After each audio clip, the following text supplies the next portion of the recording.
Hey, I think it's working. Ha. I think so. I think I'm on air. All right. Let's go ahead and. Wow, I have no way to test until someone comes in. But yeah, I'll go ahead and. Oh, here's my mic. Um, welcome to the Podcast or Carpool Cast, as the username and URLs and email was not taken. So we are the Carpool Cast. Dang, it's cold. Uh, I am driving into work after spending about 45 minutes trying to figure out how to get a Hangout to work. And the first things first, I'm going to explain some of the workarounds and how this is currently set up so that I can join a call from my phone, so that I can do this while carpooling with everyone. Um, so you can't join a Hangout on air from your phone. You can join a Hangout, live video call between people, but not something that's broadcasted. Crap, I need to get gas. We'll figure that out. Okay. Uh,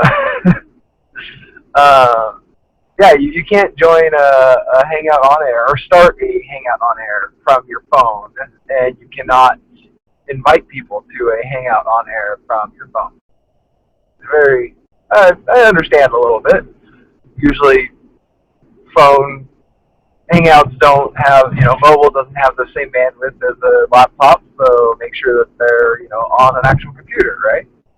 Well, my workaround to this is this Carpool Cast account, which I use. I bet blinkers sound really loud in this. I'll see how few often I use it all the time, but we'll see. Uh, so I have this Carpool Cast account that I just created, and it is running on a computer I have at home, which I RDP'd into from, so the computer doesn't actually have a headless computer, at least, yeah. It's headless for what we need to say. So I RDP in from my phone, initiate the Hangouts, and then I have to start the broadcast, and from there I can then, hey. Well, there he is.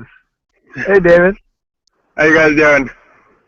I'm doing just fine. I was actually just explaining how this janky setup is working right now. All right. And how I managed to get a Hangout from my phone working. Do you have video of me? I don't even know if it's working. Yeah, I can see you. Oh, okay. That's cool.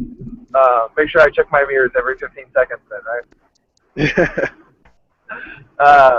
So anyway, yeah, so I have this Carpool Cast account that's now a Google account, which is running a Hangout from my desktop at home, which I had to RDP into from my phone to start the Hangout. And then once I'm in the Hangout and it's live, I then have a link I can share to anyone else that I want to join. The only way, before the Hangout starts, the only way to actually pull people in is by making them audience members. You can't make them hosts. Right. The only way to make them hosts is once it's started, get the link, and which is kind of annoying because I'm doing this on my phone over RDP, so it's kind of hard just to copy paste and clicking, to find links is a little bit more difficult on a touchscreen. So that's how we managed to do it. And then my original plan was just to tweet the link for anyone to join to be a host. But then I realized that if someone just randomly on Twitter and just wants to troll us, I have no way to kick them out because I believe only the host has options to kick. Yeah, I think so. Yeah, so for now, I'm just going to have to email it to anyone that wants to join as a host. And I have to do it, again, after the Hangout starts, which is, I wish there was some way to do that beforehand, but the invite the Hangout is only for audience members, not for hosts. Yeah, I don't know why you can't create or join one for mobile, but they just, I don't know. Yeah, and even clicking the link on my phone has like 3 pop-ups to go through to like make sure, like, hey, you're gonna join this Hangout and you're on your phone. Are you sure? Like, you know, I had to like join call, and then it bounces me over to Hangouts app to join it, and then there's like a big like full screen disclaimer every time I click it that says like, yeah, this is on YouTube. You know that, right? And so it's that's good because you wouldn't. It would suck if you just randomly called someone and they're not dressed or something, and you're like, oh yeah, by the way, this is on YouTube now. You cool with that? Like, Yeah, I have a big live banner at the top of mine. oh, you do? Yeah, it's there's like a big yellow banner that says live in black letters. Are you on the Android app? Yeah. Okay, I have a little just a little live square in the top right corner. All right, well, we got our first interruption for a license plate train. The big old Ford, like, I don't know, 350 truck in front of me has a license plate number 4, WLDWIL, 4 Wild Will, and his little tow hitch says badass. Kind of random, but anyway. So David, tell me, how are you carpooling into work? You're taking the train, right? I'm on my way to the train. I actually just got on the bus. It's a multifaceted process. I bet you're going to get a lot of fun looks as you're on the train talking to your phone the entire trip. I don't know if the train I took here for a while kind of frowned upon anyone that was talking on their phone during the ride. Yeah, I wouldn't say people love it, but they're not jerks about it. That's good. I guess Colorado's less jerky than LA. Yes, absolutely true.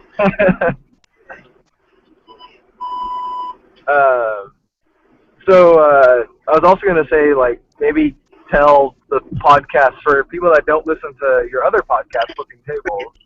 And in lobby. In the lobby, all right. Just tell people maybe what you do or where you're at besides just Colorado, just to give a little bit of background. Yeah, so actually the view that's going by. Very suburban neighborhood.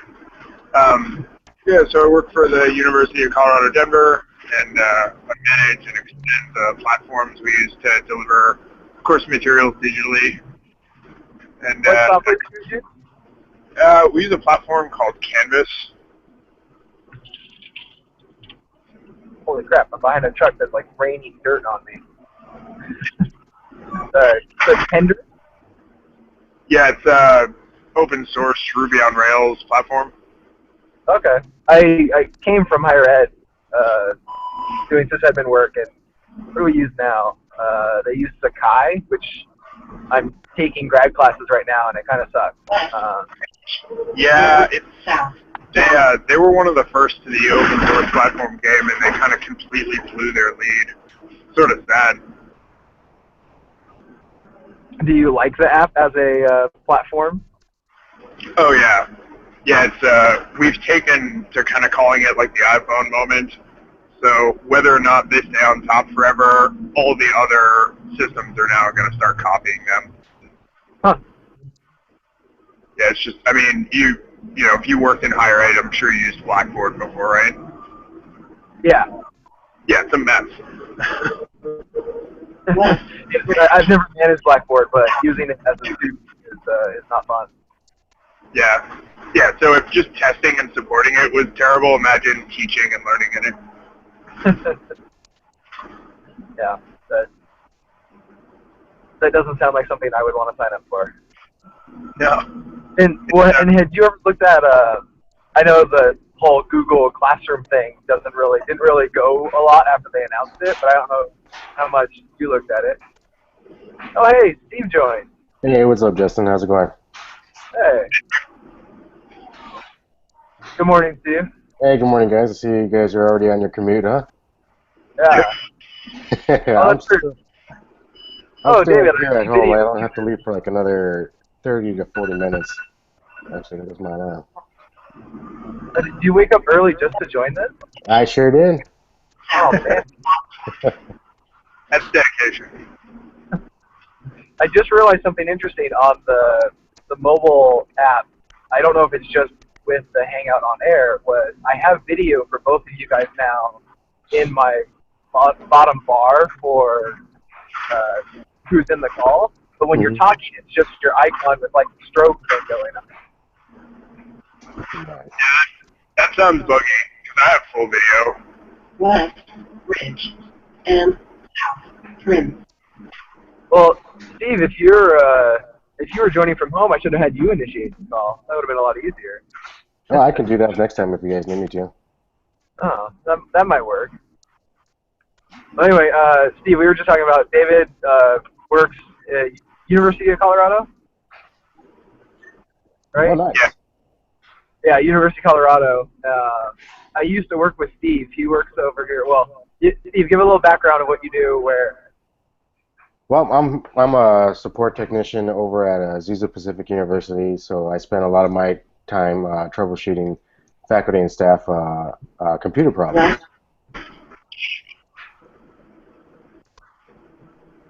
Ooh, I think just dropped really bad for a second. Yeah, I think I'm losing you guys there a bit. I know there's at least two parts on my commute that have really terrible signal, and so I partially plan to be dropped out of the call in about 10 minutes when I go around this hill. And as soon as that happens, luckily with that email, I have the email still up on my phone, so I just tap the link and it should join me back in.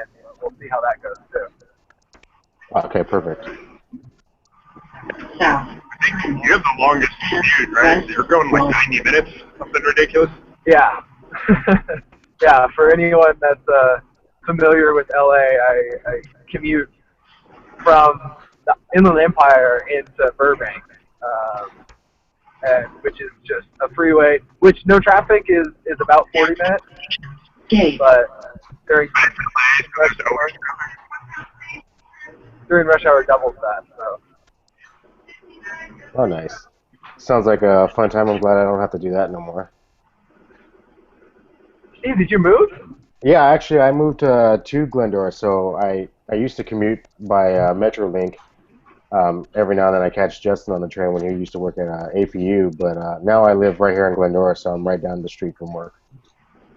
I didn't know you moved. So that definitely cut down on your commute. Oh yeah, it did.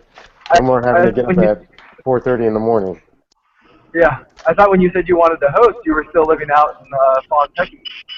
Oh no, no, not anymore. Yeah, I live. That's why I was like, hey, I don't think I qualify for this anymore because I don't have to drive during the podcast. Well, the more I'm realizing it, the more I think having someone that'd be willing to moderate just a little bit might be very helpful. So. I got some stuff up here too. When you guys are ready. I don't know how up to date you guys are on the news right now. Let me see if I can get it real quick. Actually, so do either of you read Hacker News? Yeah, I read the front page post. I couldn't take the comments anymore. I had to back out. Well, comments anywhere on the internet, right? It's not just Hacker. That's fair. But I was expecting the community to be like more put together. I think Hacker News is going through that community phase where enough of the public know about it, where it's starting to go downhill fast with story submissions and comments. Yeah, it's getting the rapid expansion. Yeah. Which to Stockholm is awesome. Yeah. And every community goes through it, but that was when people like me who are non-programmers and just wanted to have some conversations about technology joined. it opened up the door for, you know, every style of person from there to just kind of go in there and make a bunch of noise and do basically the old dig effect of, you know, if you're on dig, you just wanted to get to the front page and submit stuff and have friends link it. Yeah, man, what happened to Dig? Does anybody actually use their newsreader? No. It feel because like that was one of the few, like that was, or not one of the few. I should say it was one of the first like news sites I really got into was Dig, and then I kind of stopped using it, and then all of a sudden everybody was like, Dig is dead.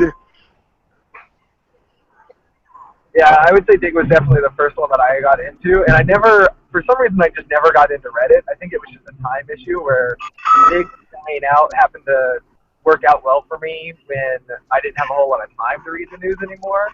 And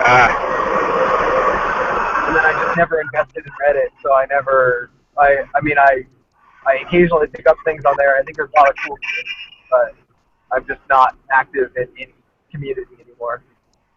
Yeah, I've tried Reddit before, and it to me it just came across really messy, and you had to like kind of sort through all the, I guess, BS that you would get through on there just to find something interesting. Well, that's the whole internet, isn't it? Yeah, it is. I will say though, there's a if this then that recipe for like, top Reddit. They send you a daily digest of it, and so every day at 4 o'clock I get like the top gifs from Reddit posts, Okay. which is quite amusing. And so it's like a super curated, you know, whatever made it to the front page, or I don't know what. I don't even know where the link came from. One of their recipes.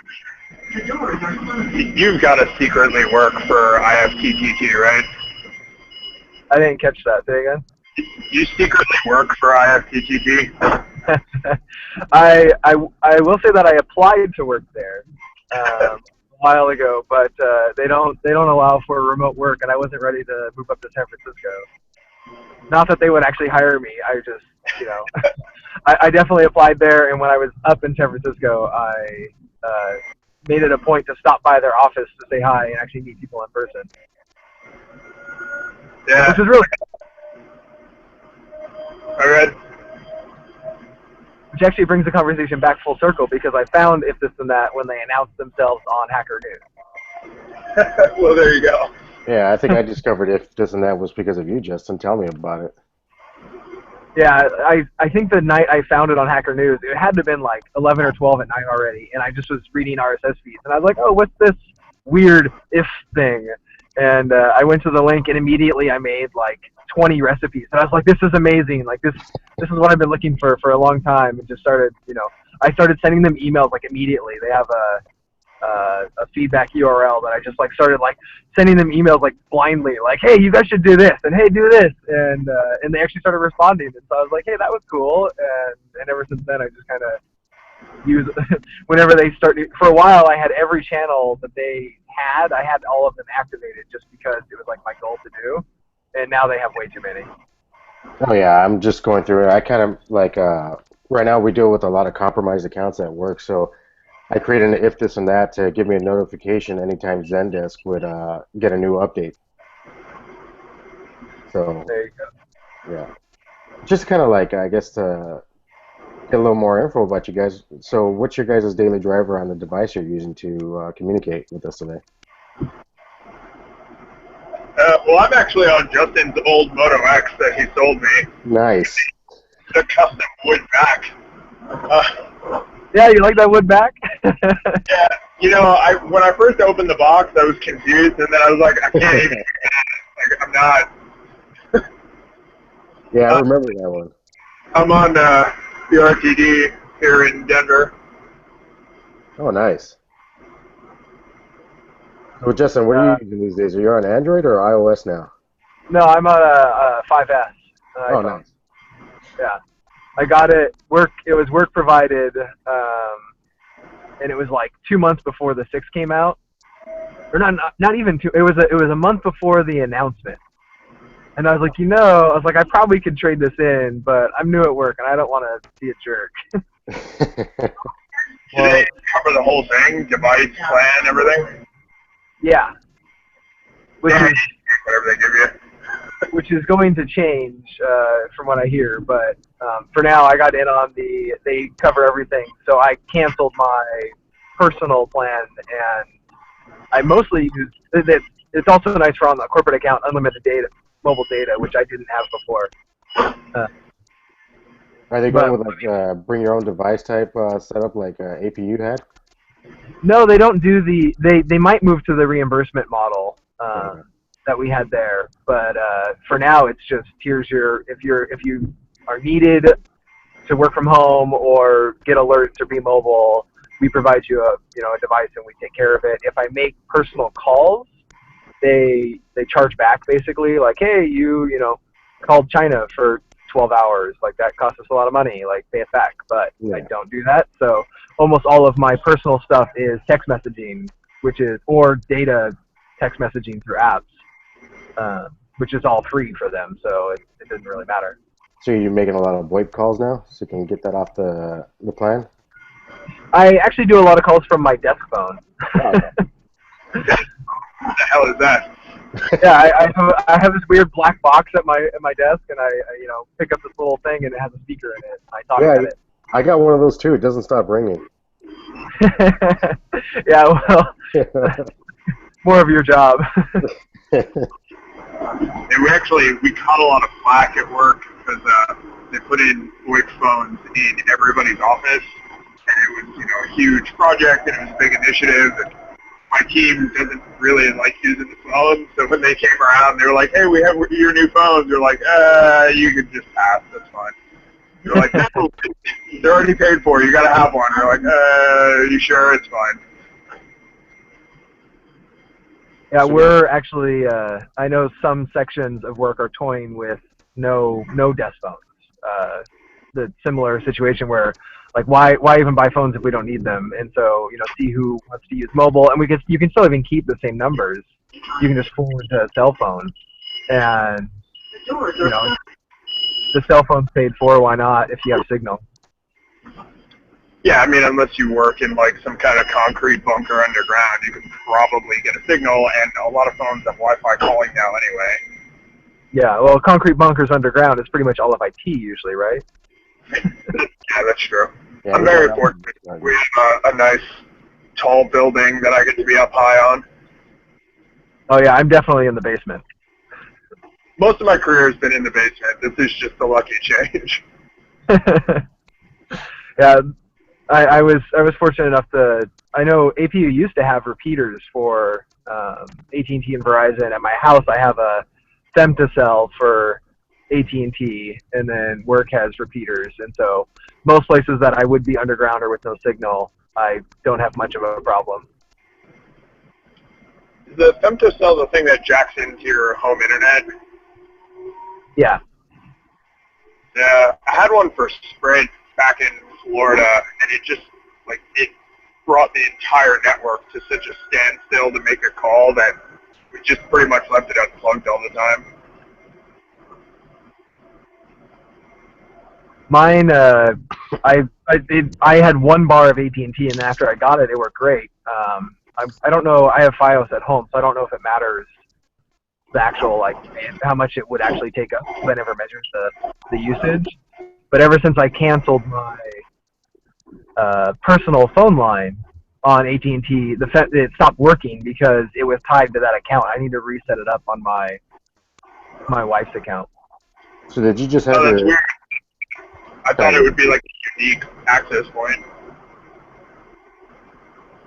No, you have to specify which account it's tied to, and then also which numbers have access to make calls on it. At least on AT&T. I guess that makes sense. So not just anyone makes calls over my internet. I actually have to, say, oh, this number's okay, this number's okay, and that kind of stuff. All right, I got another customized license plate here, and I don't understand it all the way. It's GS Fire 2. I don't know what GS is for. Anyone? Wires. Gus Fire 2. I don't know. Maybe it's his initials. Is his last name Fire? Because that's pretty cool. Yes. Gus Stanton Fire.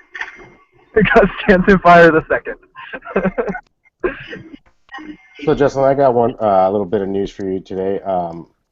I remember you always talking about trying to get a 3D printer. Did you ever happen to get yourself one? No, not personally. I did access to some though, which is nice. So here's a little something. The International Space Station got one. Yeah, I saw that for small parts and stuff like that, so they didn't have to bring up parts with them. Yeah, so that got me kind of thinking, exactly how does that work, considering they're in like zero gravity? Well, I'm assuming it's I'm just assuming that it's still a like the maker bots, which are extrusion printers. Basically, when it lays down a layer, it's touching the next layer, so it kind of sticks together with like almost an adhesive kind of like, it's almost like piling up Elmer's glue kind of thing, where it sticks together a little bit. Yeah, you're probably right. It's being in a zero gravity environment probably doesn't have that big of an impact. Yeah. And even if it was one of like the higher end laser ones, which I'm sure NASA could afford and probably would be better for a space station, those still, they just, basically, well, I don't know how the powder would stay there, because it kind of has like a powder that a laser melts, that it just kind of lays down a block of powder, and then the laser kind of etches out its pattern to make a 3D object. That one might be a little more tricky, keeping the powder. Yeah, as soon as I saw that little bit of news, I was like, oh, I wonder if Justin ever got his 3D printer. Yeah, I got access to some of the MakerBot replicators, and I printed out a couple things, and they broke. So yeah, I haven't done a whole lot because they've been broken for a while. The printers broke, or what you printed on them broke? The printers broke. Yeah, geez. Warranty then. Well, yeah, no, it's not a matter of warranty. It's a matter of support is really slow. So this is, I think, the third time they've broken, and we have one guy that actually like does all the communication with MakerBot to get replacements and stuff, and they've just been like, he says it's like maybe 1 or 2 emails a week he'll get back from them, and they're like, hey, try this, and then he does it, emails them back right away, and then a week later, hey, try this, and so going through that process for 2 broken printers for different issues has been taxing on on his time, just for patience, I guess. It sounds like they really ramped up their sales, but maybe not their support so much. Yeah, which actually, speaking of 3D printers, if I'm sure everyone has Netflix streaming, what is it called? Print the Legend was actually a really neat documentary I watched a couple weeks ago, which was kind of a history of 3D printing. It was just going over mostly MakerBot, but then also some other companies that are kind of new in the space, and just like what journey they've been on and kind of how they started, which was I found interesting as someone who likes 3D printing. Hey, so I'm gonna interrupt you guys for something. You see those 2 guys? Yeah. Yeah. So I don't know how the train was out in California, but the transit security here, like, they carry, honest to God, like pistols and tasers and clubs. I think I only saw security like one time, and it was just a dog. Just a dog by himself, like no person. Just by himself watching us. Well, in the trains here, they have the officers get a ride for free, so there's a lot of cops on the train. Yeah, I remember that going home. Yeah, but other than that, I never actually saw like train security. Yeah, no, we have dedicated train security. I mean, don't get me wrong, the trains are perfectly safe, but they mostly do like fare checks and kick off people who are trying to ride for free. Yeah, we used to get them every now and then, but that was just the conductor that would come around asking everybody for their passes. Yeah, the conductor probably just relied on all of the cops that were going home to push someone off the train if he needed. Yeah. Well, the BART, is that the system you guys have in California? BART is San Francisco. We have the Metro. Is it underground or above ground? It's You don't both. do underground with earthquake. No, it does have some underground parts though. Yeah, I think mainly in downtown LA, right? Yeah, there's a main Union Station in LA, which is kind of the hub for everything. Everything goes different directions from there, and so it's mostly above ground. I can only think of a couple areas where I know it goes underground.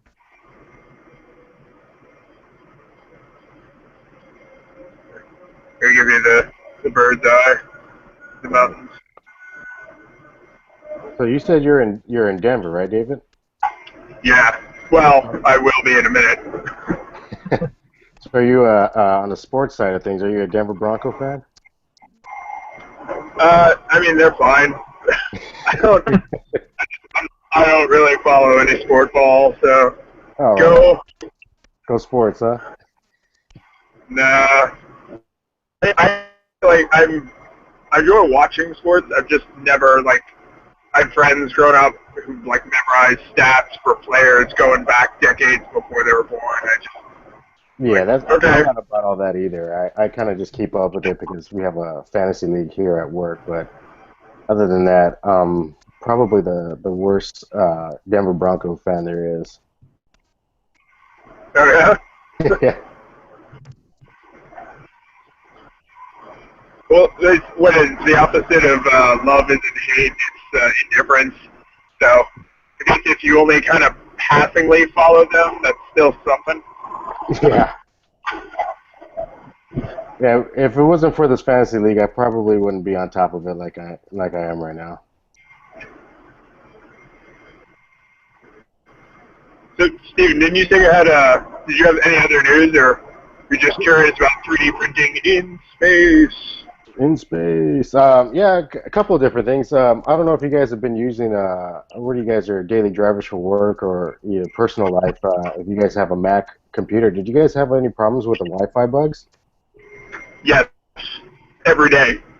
Yeah, see, I had it was a hit and miss. If I was on East Campus, nothing but problems. If I went over to West, no problem at all.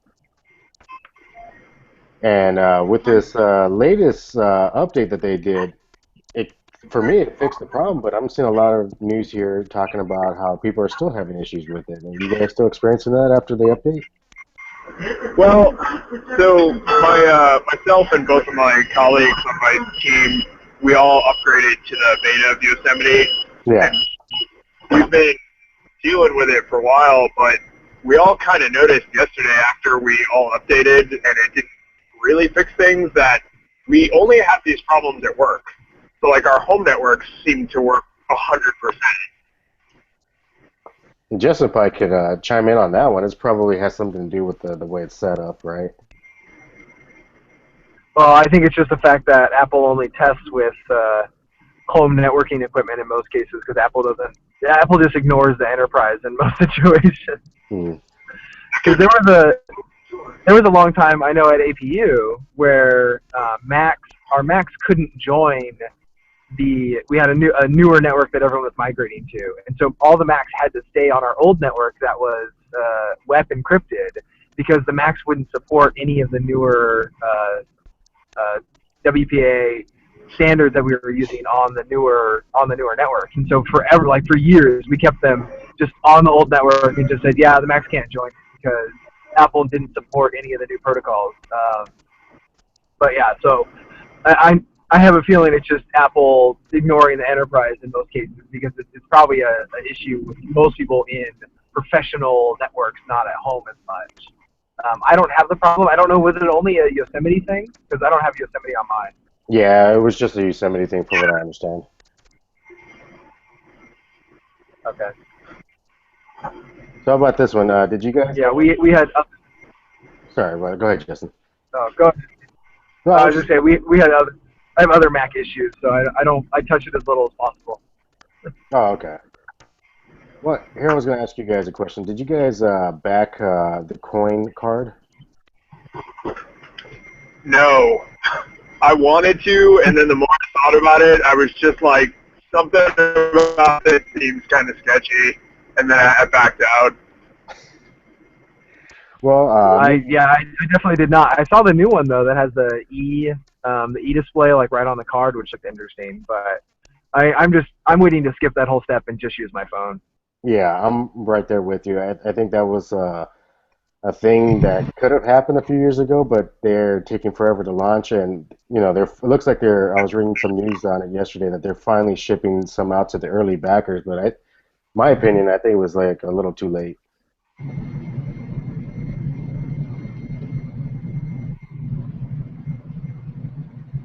Especially with other options like Apple Pay and Google Wallet that's finally taking off because of Apple.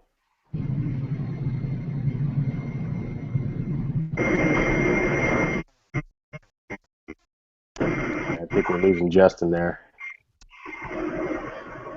Yeah, just my headset just freaked out too, so I disconnected for a second. No problem. Hey, I can't help to notice. Are you using Fantronics Go Beats or Go? What do they call them? Wireless headphones? I think these are Plantronics here.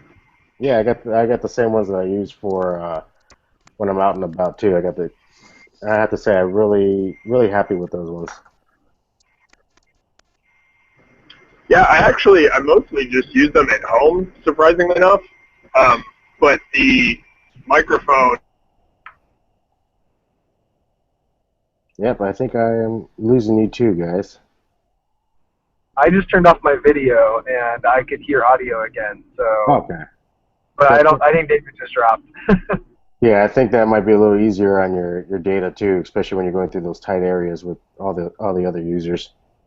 Yeah, I was surprised I didn't actually drop around the hill that I usually drop phone calls. So that stayed. But yeah, I just hit a patch where I couldn't hear anything you guys were saying. So dropping video seemed to help. I think we just lost David too. He's kind of frozen in time on that video feed there. I wonder if his train's underground. He's back. Oh, there he is. There. This is the cold fast pedal. So yeah, I was I just think talking Justin's going around that hill he was talking about. I think Colorado has a bigger hill. True story. Seems like they have better data than we do too. Yeah, my commute's actually pretty long, so I'm surprised the handoffs have been going so well from tower to tower. Yeah, I'm really impressed right now too, because I've driven probably 25 miles so far, and I haven't, outside of the one hiccup this last section where I turned off video, I haven't had too many problems. Okay, you got me beat. My total commute's only like 11 miles. Oh, jeez. Yeah, I'm probably about a mile and a half from work, so I hate you all, die. I pass by traffic and I look at it, and I'm grateful for not having to be in it anymore. Yeah, this is definitely the longest before. Sorry, I think we got part of that. What was that, David? I was saying before I moved to Colorado, I lived in Florida. You pretty much have to have a car to go anywhere. Yeah. So now the train is just fantastic. I think I'm losing you too. Hey, going back to the headphones, what model headphones do you guys have? Because I had an old set of Motorola Bluetooth headphones, which, I mean, this is like 10 years ago, but they fell apart. And then I had a new set of Sonys, which I liked, but they just completely broke on me. And so I was actually debating just getting the Bluetooth adapters so that I could just plug in any headphones I want. Because in both cases, the thing that failed was the actual headphones, and I was like, all I really want is the Bluetooth connection. Are the Plantronics all-in-one, like headphone Bluetooth connection? That's the kind Yeah. I have now. I have the second edition. I had the first ones, and they kind of disintegrated over time. But these ones seem to be holding up better. It looks like they made a lot of good changes on it, especially with where you push the buttons, it's all plastic now instead of some kind of silicone cover on it, so they don't fall apart as easily.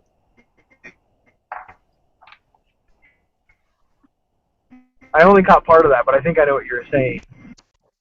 Yeah, they definitely, like, especially around the ears, they would just, well, mine, they just disintegrated. They fell apart for no reason, and I took, really good care of them. Maybe they were just breaking down from being in my pocket.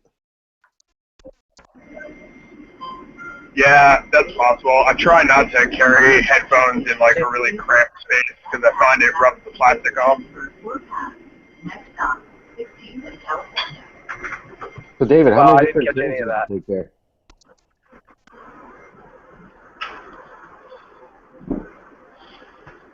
Oh, I was just saying, I don't like to keep my headphones in my pockets because it tends to mess the plastic up real fast. Yeah. Yeah, that's exactly what happened to my old ones. They kind of fell apart at the earpiece, and then of course where the button placement was at, that completely just disintegrated just from me pushing the buttons all the time. So these new ones, they kind of changed all that. They got away from that rubbery plastic on the buttons and just made it all hard waterproof plastic. And on the earbuds, they added some kind of weird little I don't know if you Yeah, can see that loop. little loop on it, but I don't know exactly what that does, but it seems to hold it in the ear a little bit better. Yeah, I can't really use like Apple style hard, plastic in earbuds. They just won't stay in. So when I first got these and I saw they had that little stupid loop, I was like, oh, that's not going to do anything. And then I tried them on. I was like, oh, neat. Yeah, that's exactly how I felt with it too. Because when I tried them, I was like, what is it? It's what exactly is that doing? And I found out, yeah, it actually holds it in your ear a little bit better. So I'm So actually yeah. curious because the microphone is on the strap. Are you getting like obnoxious banging when it hits against my coat? Yeah, well, for me, like I got facial hair, and so it rubs right on the mic. So anytime I'm talking to somebody, they just get a lot of Yeah. static. Sorry, excuse me. I'm just trying to get over this stupid cold. All right, we got Justin back with video this time. Woo! Hey guys. Hey.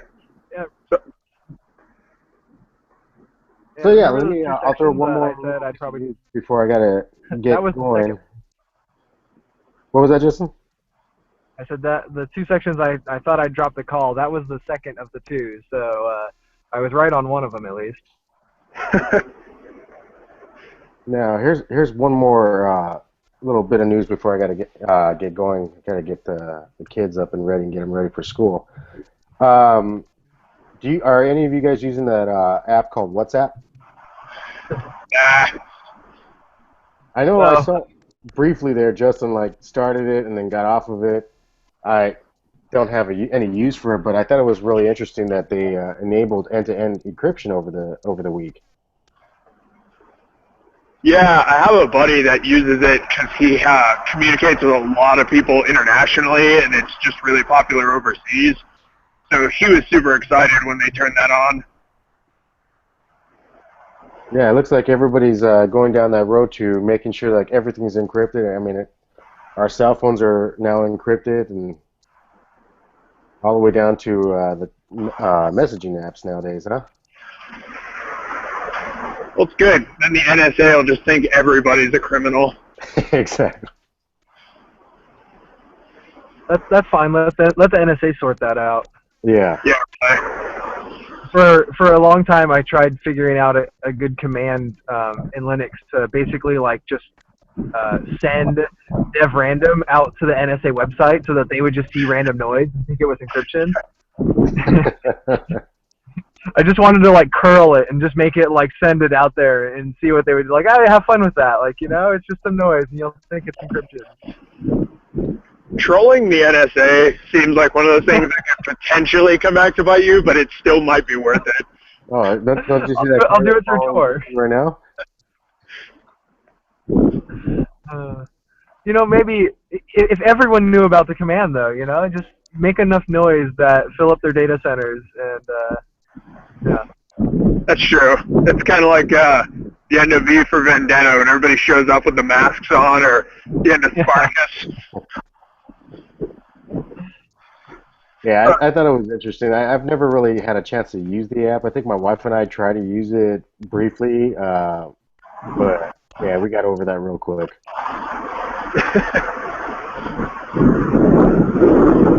All right, gents, I'm walking up to the front of my building here, so my commute is officially over. Yeah, but my Okay. commute's officially about to start. I gotta go get those kids in. All right, guys. Well, thanks for joining. All right. Have a good day. You too.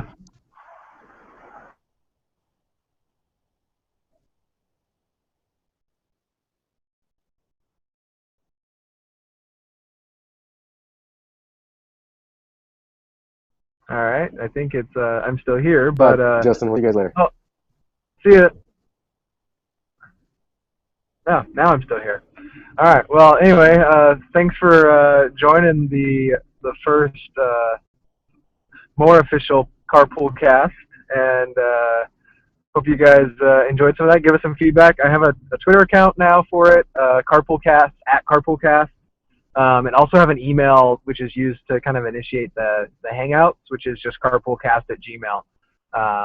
And then finally, I have a Tumblr, carpoolcast.tumblr, which I'm probably going to put the video links there after they're done, because that's the only way I can figure out how to make a semi RSS feed. And Tumblr also supports audio files, so I think I can post audio files to give people an RSS feed to actually subscribe if they are crazy enough to want to listen to this bantering. But yeah, and then I also try to send a tweet with the link for people to watch or listen to if you want to be an audience member on your way to work or whenever you want to listen. We'll be broadcasting them live like this, hopefully. And so yeah, so hope you guys enjoyed it, and drive safe.